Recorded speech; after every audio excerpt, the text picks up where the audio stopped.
बागली विधानसभा क्षेत्र के विधायक पहाड़ सिंह जी कन्नौजे आज हमारे बीच में हैं। आपका बहुत स्वागत है। धन्यवाद। क्षेत्र में आपको नर्मदा नायक के रूप में भी जाना जाता है। यहीं से हम अपनी बात शुरू करते हैं। ओ भाग्य। कैसे ये सिलसिला शुरू हुआ? मैं सबसे पहले माँ नर्मदा के दर्शन करने गया और कई बार हमारे क्षेत्र में ये समस्या थी। लगभग 2005 में एक बड़ी दुर्घटना घटी थी जिसमें धाराजी में हजारों लोग की डेथ हो गई थी। उसी में धारा 144 लगा के उस क्षेत्र को प्रतिबंधित कर दिया था। उसके बाद 2008 में ओंकारेश्वर डैम का बैक वाटर से वो धाराएं विलुप्त हो गई। फिर उस तरफ किसी का ध्यान नहीं गया और धारा 144 लगी रही और उसका चूंकि घाट के निर्माण में भी किसी ने रुचि नहीं ली। जब मैं गया तो मेरे क्षेत्र के लोगों ने बहुत सारी ऐसी चीज़ें बताई कि साहब हम लोग माँ नर्मदा के दर्शन नहीं कर पा रहे, अमावस पूर्णिमा पे पूरी तरह पूर्ण प्रतिबंध होता है, तो इसके लिए प्रयास करें। मैंने माँ नर्मदा से ही प्रार्थना की कि माँ मुझे एक ऐसी शक्ति ऊर्जा दें कि मैं आपका घाट का निर्माण मैं करवा सकूं और यहाँ हिंदुत्व का धर्म का प्रति आस्था लोगों की है, माँ नर्मदा के प्रति आस्था है, तो उस आस्था को बरकरार रखने के लिए मैंने जो प्रयास किया माँ नर्मदा के ही चरणों में प्रार्थना करते हुए किया, ताकि मुझे यदि भविष्य में यहाँ का नेतृत्व करने का यदि मौका मिलता है तो मैं सबसे पहले इसी का काम करूंगा। और कहीं न कहीं हमारे प्रदेश के मुखिया आदरणीय शिवराज जी ने मेरी बात को ध्यान से सुनी और उन्होंने कोरोना काल में ही ये घाट लगभग NHDC के माध्यम से 3 करोड़ का स्वीकृत कर दिया था। इस तरह से धाराजी घाट पे स्नान भी अब शुरू हो गए। धाराजी का घाट भी स्नान हो गया। लेकिन वहाँ विधायक जी एक जो समस्या बार बार आ रही है, वो सड़क को लेकर कोई इशू है कि वो सड़क का निर्माण नहीं हो रहा है, श्रद्धालुओं को आने जाने में। नहीं, सड़क तो है, अभी भी है, लेकिन वो उस समय जब ओंकारेश्वर डैम के समय जो NHDC द्वारा रोड बना था तब किसी ने ध्यान दिया नहीं।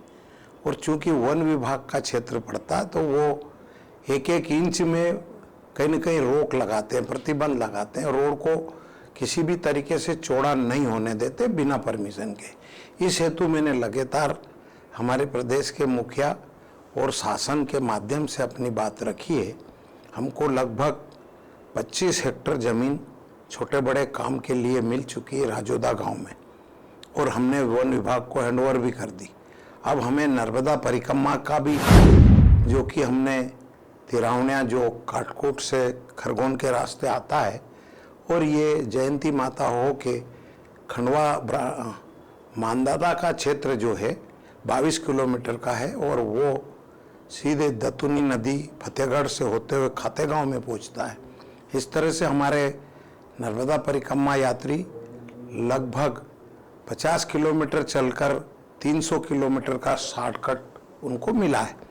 उसकी भी 51 करोड़ की योजना बनी हुई है और लगभग हर जगह 2-3 जगह काम चालू हो गया ब्रिज का और बाकी काम भी वन विभाग की NOC बीच बीच में पूरी हो रही है, काम हो रहा है। और भी कुछ उपलब्धियां हैं आपके नाम? आपके क्षेत्र में धाराजी में स्नान हेतु 2 घाटों का निर्माण आपने करवाया। बागली व पोलाखाल में CM राज स्कूल की उपलब्धि आपके नाम है। उदयनगर में शासकीय महाविद्यालय, बागली में नवीन कोर्ट भवन, उदयनगर में तहसील भवन, संपूर्ण विधानसभा क्षेत्र में 5 बड़े डैम, 50 से अधिक बड़ी सड़कें, ये विकास कार्य बड़े आपके विधानसभा क्षेत्र में आपके कार्यकाल में हुए हैं। लेकिन अब इसमें एक सवाल विधायक जी ये उठता है कि एक बड़ा मुद्दा पिछले लंबे समय से चल रहा था, बागली को जिला बनाने वाली बात जो उठती थी, वो क्यों मामला अटक रहा है बार बार, जबकि CM तो कई बार मंच से भी प्राण जाए पर वचन न जाए इस तरह की चौपाई भी बोल चुके हैं। देखो, उनने चौपाई बोली, वो बहुत सही बोली और वो शिवराज जी है, प्रदेश के मुखिया है, वो पूरा काम उनने बोली है तो बरोबर बोलेंगे। मेरे सामने भी मंच पे 2 बार उनने बोला है। मैं हमारे जनता और हमारे बागली के निवासियों से भी ये कहना चाहता हूँ कि कहीं न कहीं हमको सब्र की ज़रूरत है। क्यों कि सबसे पहले जब उनने बोला, लेकिन हमारी सरकार नहीं बनी थी। उसके बाद लगातार कोरोना जैसी महामारी आई है, जो 2 साल ऐसे निकल गए। हमको मात्र 1.5-2 साल ही काम करने का वक्त मिला है। इस दौरान हमारी कई योजनाएं जो साकार की है, शिवराज जी ने कोई कमी बागली वासियों के लिए नहीं रखी है।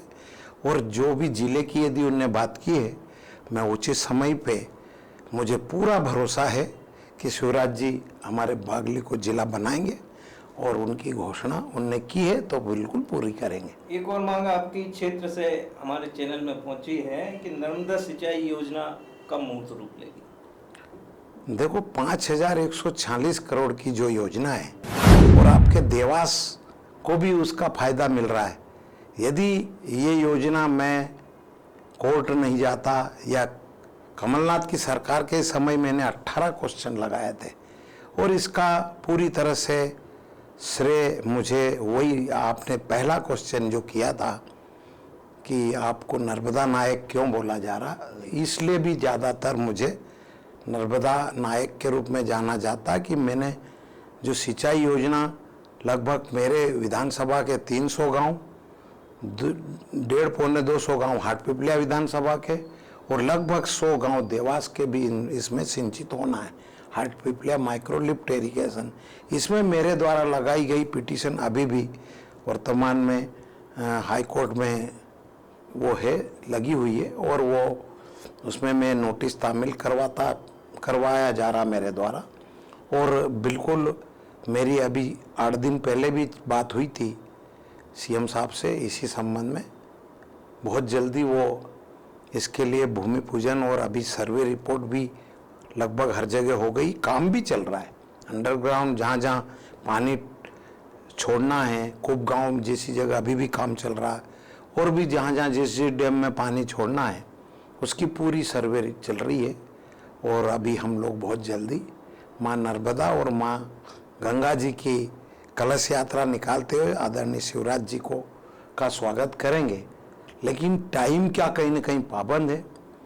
हमारे ज़िले की राजमाता जो कि गायत्री देवी जी से भी पूछा गया, मनोज चौधरी से भी पूछा गया क्या आप एक जगह कर सकते हैं, लेकिन मैंने ये योजना जो कि हमारे, मैं तो जहाँ तक समझ रहा हूँ कि हमारे प्रदेश की बड़ी योजना है, ज़िले की तो है ही है, तो इसका फ़ायदा और पब्लिक को जानकारी मिलना चाहिए कि इतनी बड़ी योजना और ये हमारी आने वाली कई पीढ़ियों को इसका फ़ायदा मिलेगा। तो उसका विस्तार में कैसे आई है, किसके द्वारा किया जा रहा है, ये सारी जानकारी हो तो हम तीनों विधानसभा में इसका भूमि पूजन कराना चाहते हैं, इसलिए थोड़ा सा लेट हो रहा है, इसलिए विलम्ब लग रहा है। लेकिन एक मामला और रहता है आपके विधानसभा क्षेत्र से, बागली वन संपदा के नाम में जाना जाता है जी। वन विभाग की लेकिन सुस्ती के मामले बहुत सामने आते हैं, ऐसा क्यों? देखो, वन विभाग वैसे भी नाम ही जैसे है, जंगल नाम, जंगल का ही काम है इनका। वन संपदा बहुत है, पर्यटकों का भी बहुत ज़्यादा मेरे क्षेत्र में है। अपूर्ण मतलब संभावना है। माँ नर्मदा का किनारा और विंध्याचल के श्रेणी की वजह से भविष्य में मैं समझता हूँ कि आने वाली पीढ़ी को सिर्फ हमारा एक क्षेत्र है जहाँ देखने, घूमने और पर्यटक का आनंद लेने के लिए जगह रहेगी। और इंदौर, देवास, उज्जैन, धार और खरगोन, खंडवा आसपास के लोग धाराजी और ओंकारेश्वर का सबसे शॉर्टकट रास्ता ये रहेगा। और आपने जो पिपरी और धाराजी के रास्ते के बारे में बोला, तो वहाँ पे महिंद्रा एंड महिंद्रा का रिसोर्ट बनने जा रहा है, जो 5,000 करोड़ की योजना का, उसके रोड की हमने भूमि पूजन कर चुका हूँ। और वो भी एक बहुत बड़ी उपलब्धि हमारे बागली, देवास और पूरे प्रदेश की एक बड़ी उपलब्धि रहेगी। देश विदेश से ऑनलाइन बुकिंग करके वहाँ जब लोग पब्लिक आएंगे, क्रूज के माध्यम से जल के रास्ते ओंकारेश्वर के भी 10 रन होंगे और पब्लिक को आनंद आएगा। ऐसी व्यवस्था हो की जा रही जिस तरह की विकास कार्य हुए और जो भविष्य की प्लानिंग है जी। उसको लेके ये पूरी तरह कॉन्फिडेंट हैं आपके अगली पारी फिर आप ही खेलने वाले हैं? जी, ये तो माँ नर्मदा का आशीर्वाद है, और फिर जनता का, जनता जो चाहेगी उसका लेकिन जनता के सलाखों बीच पे। से एक शिकायत आती है, जी आप पुलिस विभाग में रहे, सिपाही से लेकर डीएसपी पद जी तक रहे, जी रहे। कभी कभी आपके रुतबे में वो बात दिखती है, तो ये दूर हो पाएगी? ये जनता की मांग है। नहीं, वो दूरी है, लेकिन कुछ लोग जैसे पहले से ऐसी मानसिकता बना के चलते हैं, जो हमारे विरोधी पक्ष के जो लोग हैं उनको सहन नहीं हो रहा। बाकी ऐसा अभी तक मुझे नहीं लगा कि मेरा खुद का कोई ऐसा व्यक्ति जो कि मेरे से कोई समस्या लेके आया और मैंने उसकी समाधान करने की कोशिश नहीं की।